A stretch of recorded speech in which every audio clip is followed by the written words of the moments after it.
নমস্কাৰ মই কাৰুল আৰু এই মুহূৰ্তত ৰাজ্যবাসীৰ বাবে এটা অত্যন্ত গুৰুত্বপূৰ্ণ খবৰ দিবলৈ চেষ্টা কৰিছো। আজি নিশা বতৰে ল'ব ভয়ংকৰ ৰূপ। আজি অসমত ৰেড এলাৰ্ট জাৰি কৰা হৈছে। ভয়ংকৰ বান পৰিস্থিতিৰ সৃষ্টি হ'ব পাৰে অসমত আৰু 21ৰ পৰা 24 সেণ্টিমিটাৰ পৰ্যন্ত বৰষুণ হোৱাৰ সম্ভাৱনা জাৰি কৰিছে IMDয়ে। জনাইছো এই মুহূৰ্তত সবিস্তাৰে এটা ডাঙৰ খবৰ। আজি নিশা বতৰে ল'ব ভয়ংকৰ ৰূপ। কিয়নো আজি অসমত ৰেড এলাৰ্ট জাৰি কৰা হৈছে। IMDয়ে ৰেড এলাৰ্ট জাৰি কৰিছে। ভয়ংকৰ বান পৰিস্থিতিৰ সৃষ্টি হ'ব পাৰে অসমত আৰু 21ৰ পৰা 24 সেণ্টিমিটাৰ পৰ্যন্ত বৰষুণৰ সম্ভাৱনা ব্যক্ত কৰিছে। ধুমুহা আৰু বজ্ৰপাতক লৈও সতৰ্কবাণী জাৰি কৰিছে। এই মুহূৰ্তত জনাইছো বৰাকত 2 দিনত বাঢ়িব নৈ উপনৈসমূহ। কিয়নো ৰেড এলাৰ্ট জাৰি কৰিছে। শ্ৰীভূমি, কাছাৰ, হাইলাকান্দিত আজি ৰেড এলাৰ্ট জাৰি কৰা হৈছে। দক্ষিণ হালমাৰা, ধুবুৰী, কোকৰাঝাৰ, বঙাইগাঁও, বৰপেটা, নলবাৰীত, বজালি, কামৰূপ মেট্ৰ, দৰং, তামুলপুৰ জিলাত য়েল্লো এলাৰ্ট জাৰি কৰা হৈছে। এই মুহূৰ্তত জনাইছো এটা ডাঙৰ খবৰ। শোণিতপুৰ, বিশ্বনাথ, ওদালগুৰি, মৰিগাঁও, শোণিতপুৰ, বিশ্বনাথ জিলাত য়েল্লো এলাৰ্ট জাৰি কৰা হৈছে। লখিমপুৰ, মাজুলী, ধেমাজি, ডিব্ৰুগড়, তিনিচুকীয়া জিলাত য়েল্লো এলাৰ্ট জাৰি কৰা হৈছে। IMD অৰ্থাৎ ভাৰতীয় বতৰ বিজ্ঞান কেন্দ্ৰই জাৰি কৰিছে সতৰ্কবাণী, এলাৰ্ট জাৰি কৰিছে।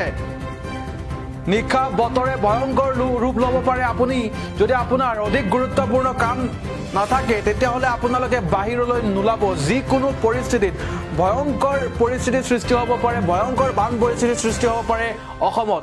21ৰ পৰা 24 সেণ্টিমিটাৰ পৰ্যন্ত বৰষুণ হোৱাৰ আগজাননী জাৰি কৰা হৈছে আৰু সমগ্ৰ অসমক IMDয়ে ৰেড এলাৰ্টত ৰাখিছে আৰু আঞ্চলিক বতৰ বিজ্ঞান কেন্দ্ৰই কেইবাখনো জিলাত য়েল্লো এলাৰ্ট জাৰি কৰিছে।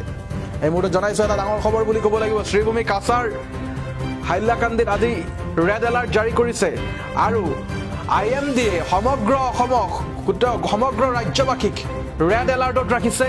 অৰ্থাৎ অধিক সতৰ্ক হৈ থাকিবলৈ আহ্বান জনাইছে। আপোনাৰ যদি অধিক গুৰুত্বপূৰ্ণ কাম নাথাকে তেতিয়াহ'লে আপুনি বাহিৰলৈ নোলাব।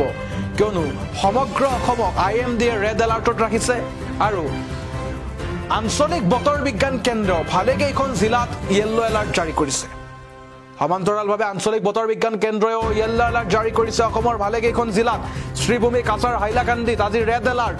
দক্ষিণ হালমাৰা, ধুবুৰী, কোকৰাঝাৰ, বঙাইগাঁও, বৰপেটা, নলবাৰী, বজালি, কামৰূপ মেট্ৰ, দৰং, তামুলপুৰ জিলাত য়েল্লো এলাৰ্ট জাৰি কৰা হৈছে। শোণিতপুৰ, বিশ্বনাথ, ওদালগুৰি, মৰিগাঁও, লখিমপুৰ, মাজুলী, ধেমাজি, ডিব্ৰুগড়, তিনিচুকীয়া জিলাত য়েল্লো এলাৰ্ট জাৰি কৰা হৈছে। আমি জনাইছো IMDয়ে অৰ্থাৎ ভাৰতীয় বতৰ বিজ্ঞান কেন্দ্ৰই অসমক ৰেড এলাৰ্টত ৰাখিছে আৰু আঞ্চলিক বতৰ বিজ্ঞান কেন্দ্ৰই ভালেকেইখন জিলাত য়েল্লো এলাৰ্ট জাৰি কৰিছে। আমি জনাইছো এই মুহূৰ্তত আপোনাৰ বৰ্তমান সময়ত আপোনাৰ অঞ্চলত বতৰ কেনেকুৱা আপোনালোকে আমাক কমেণ্টত জনাব পাৰে। আপোনাৰ অঞ্চলত বাৰু এতিয়া অধিক বৰষুণ হৈ আছে নেকি? বতৰৰ বৰ্তমান পৰিস্থিতি কেনেকুৱা? কলা হৈ গৈছে নেকি? সমগ্ৰ অঞ্চলক কলা ডাৱৰে আৱৰি ধৰিছে নেকি? আপোনালোকে মন্তব্য কৰিব পাৰে। যিহেতু বৰ্তমান আমি শেহতীয়া খবৰ পাইছোঁ ভালেকেইখন জিলাত, অসমৰ বহুকেইখন জিলাত এতিয়া বতৰে ভয়ংকৰ ৰূপ ধাৰণ কৰিছে। কেইবাখনো জিলাত বৰষুণ আহি আছে আৰু বিজুলী ঢেৰেকনি হোৱাৰো সম্ভাৱনা আছে। গতিকে আপোনাৰ অঞ্চলত বৰ্তমান সময়ত বতৰ কেনেকুৱা আপোনালোকে আমাক কমেণ্ট কৰি জনাব পাৰে। এই মুহূৰ্তত জনাইছো আজি নিশা বতৰে ভয়ংকৰ ৰূপ ধাৰণ কৰিব পাৰে।